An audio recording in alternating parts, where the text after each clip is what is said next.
রাজ্যসভার তথ্যে পরিষ্কার, ভারতে বাংলাদেশি অনুপ্রবেশকারীদের আশ্রয় দিচ্ছে মোদী সরকার। রাজ্যসভার তথ্যে জানা যাচ্ছে 2005 থেকে 2013 ডক্টর মনমোহন সিং এর আমলে 88,792 জন বাংলাদেশি অনুপ্রবেশকারীকে ফেরত পাঠিয়ে দিয়েছিল তৎকালীন ইউপিএ সরকার। আর মোদী সরকারের আমলে 2014 থেকে 2019 এর মধ্যে মাত্র 2,566 জন বাংলাদেশি অনুপ্রবেশকারীকে বাংলাদেশে ফেরত পাঠানো হয়েছে। সব থেকে তাৎপর্যপূর্ণ বিষয়, 2019 থেকে এখনো পর্যন্ত এই বিষয়ে আর কোনো তথ্য প্রকাশই করেনি মোদী সরকার। দুদিন ছাড়া শুভেন্দু অধিকারী বাংলায় কোটি কোটি রোহিঙ্গা দেখতে পান, কিন্তু একবারও নিজের দলের কেন্দ্রীয় সরকারকে প্রশ্ন করেন না যে কেন তারা ইউপিএ সরকারের মতো হারে বাংলাদেশিদের ফেরত পাঠাচ্ছে না।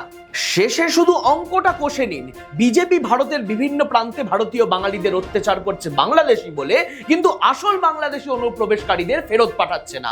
এরকম আরো খবর নিয়ে ফিরবো আমি, শুভম গাঙ্গুলি, আর আপনারা দেখতে থাকুন দৃষ্টিভঙ্গি।